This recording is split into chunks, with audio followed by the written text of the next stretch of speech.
All right. Our first storyteller tonight, Tara Yudenfreund. She is a proud Oakland resident. Any Oakland? Alameda teacher. Any Alameda?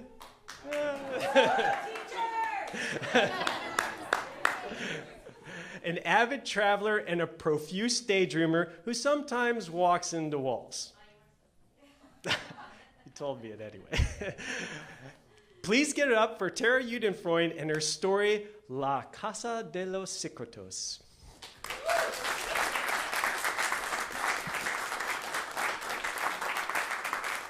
Wow, really bright in here. Hi, good evening. Okay, so it's July, and I am excited because I've reconnected with Dylan. Dylan is a friend of mine from the music world. I've hosted him and his bandmates when they've come into town, and he's built this house in this sleepy little beach town in Mexico, and he's invited me to stay. So I buy a one-way ticket, and I set off. And, okay, the first person I meet in this town is Esperanza. Esperanza is beautiful. She looks like she's just stepped off the set of a telenovela. She's glamorous. She's kind. She makes me feel confident in my Spanish, makes me believe I can do more than just order a beer or a dessert. And so we have meaningful conversations.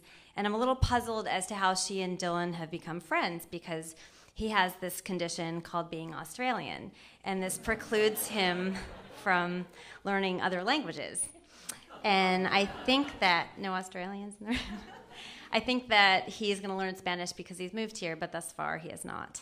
And so the three of us set off for the week in what I can best describe as lazy leisure. We are ambling through flea markets. We're going to the beach. We go out into the water. We go out with Esperanza's friend who has a boat, and in my mind, his name is the Hot Boatman, and he knows the best places to swim and get fish tacos. And we also explore Sayulita and Puerto Vallarta nearby, but those places are choked with tourism, and so I'm always relieved to be back in our tranquil little town where literally a horse occasionally crosses my path. And the only English I'm speaking at this point, besides to Dylan, is to the pharmacist in town who has an American boyfriend, and she needs her steamy love letters translated. So I'm moving through town with ease, but I'm feeling less comfortable at Dylan's house. And I guess like when you plan a trip, you bear in mind your compatibility with that person before you travel. But it never dawned on me that Dylan's way of being and my way of being might be so different. And in the music world, we are compatible. But as the week wears on, our contrast is revealing itself. And it starts with small things like smoking in the house. So, okay, the house is built, but there are constantly workmen working on something. There's like a pipe that needs to be fixed or something needs to be painted. And they're hovering, and they're all smoking cigarettes with him all the time, all day. And I can't stand it, but I also can't say anything. And I figure the deal is that Dylan's going to actually head back to the States at the end of the week and let me stay in the house for a week or two. And so I figure I'll just deal with it and let the house air out. And I also am hoping that when I stay in the house by myself, the workmen won't be hovering because I feel a little vulnerable as a female alone in there. And so the smoking is happening, and then there's the drinking, and it's with breakfast, it's with lunch, it is. It is before dinner and after dinner, and it's not all my drinking. In fact, it's mostly their drinking. It's the workmen and Dylan, and it's getting in the way of my ability to connect with my friend. And it's also eating into my wallet because he has asked me to contribute to the drinking fund. And I do, because it's like for the general good, and because I owe him, and because I feel like I'm not paying rent, and then it starts to wear on me. And as the week goes, my budget vacation is suddenly costing more, and I just keep my head down, and I don't say anything, and I just spend more time. I find excuses to go out with Esperanza more. It's definitely more inviting, and it's also cheaper. And then a couple days before my birthday, Dylan proposes that we have a party in my honor. And I think about it, and I think about who I would invite for Esperanza, the Hot Boatman, the pharmacist, maybe some of the workmen and their families, and Nina, who is this kind of cool, eccentric, older friend of Dylan's. She's from Arizona. She's an artist. She has as many ex-husbands as I have candles on my birthday cake. And then Dylan explains to me, no, it's not like an A-list or a B-list of people we're inviting here. We're throwing it open to the whole town. We've got to make sure they know that they can count on me to have a good time. And I'm not exactly comfortable with having this rager in my honor, but I defer to him and I play it his way. And so Saturday night rolls around, and beer bottles have lined up in a way I haven't seen since college. And cigarettes are littering the potted plants, and people are spilling out onto the street and on the rooftop, and the band is playing in the living room. And at around 9 p.m., Esperanza brings out this beautiful 3-layer cake covered in strawberries. And as soon as the candles are out, she pushes my face into it. And everyone around me is cheering, mordida, and it means first bite. And I'm having this quintessential Mexican birthday.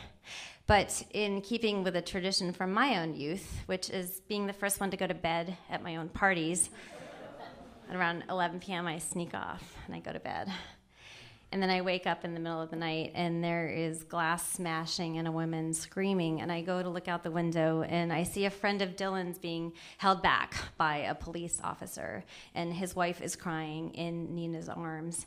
And I don't actually want to know, but the party is breaking up, and I'm just like locking the door and jamming the wax earplugs in my ears and throwing the eye mask over my eyes and doing everything to block it out and just hope that my heartbeat slows down enough for me to fall asleep. And in the morning, there's this smell of coffee, and I go out into the living room, and Dylan's preparing to leave. He's got a flight, and he looks happy because the party was a success. But there's this elephant in the room, the trash room, I might add, which is this violent end to my birthday party. And I wanted to deconstruct that because he was there and I was not. But he's just like, don't worry about it, just relax, have a good time, hands me the key. And he's off. And I can't relax because the house feels like it has bad energy and I need a diversion. And so I'm going to go to my American friend Nina's house for some comfort. And I go to Nina's house and I ring her doorbell, and she comes out on the porch and she doesn't exactly let me in. And then she tells me I need to leave immediately. And I think she means I need to leave her house. And then she gets really loud and she starts barking at me, and she's telling me like, but they know who you are, and they're all talking about how out of control your party was, and you're just like Joanna, and you need to leave town immediately. You know Joanna, don't you? And I don't know Joanna. And then she continues, and she says that Joanna was the single female who is a friend of Dylan's who was in the house in June by herself. And Joanna slept with people. She slept with the boatman, and she slept with other people. And Joanna is a homewrecker, and now I'm staying at the house by myself. And that party got out of control, and they know who I am and what I'm about, and I have to leave town immediately. And then she just goes into her house and shuts the door. And I'm left feeling like confused and betrayed and outraged because as I'm walking back to his house, I'm processing this. I don't even know Joanna, and I'm nothing like Joanna, and I speak Spanish, and I make friends, and I play by the rules. But when I go back to the house, the workmen are there, and they are treating me differently. And I guess when you have somebody with you and next to you, you forget to look around. And in this instance, Dylan wasn't there anymore. And I texted him and I asked him what to do, and he told me not to worry about it. And my last lifeline in town was Esperanza, whose name ironically means hope. And she was my last hope, and I couldn't reach her. All I knew was that since the party and since the warning, nothing felt the same. Noises were being heard, and the house just felt unsafe. And I just needed to leave. And I make a calculated decision 2 days later to fly out. And I guess the journey began innocently enough, and it was promising. The only thing is that I didn't know my friend as well as I thought I did. But it ended with someone's identity being superimposed onto mine. And I can't help but wonder how that story would be written if it was John and not Joanna, or if I was a single male traveler in the house by myself. But I wasn't. I was a single female traveler alone in a house that clearly had secrets of its own, and I had to leave. Thank you.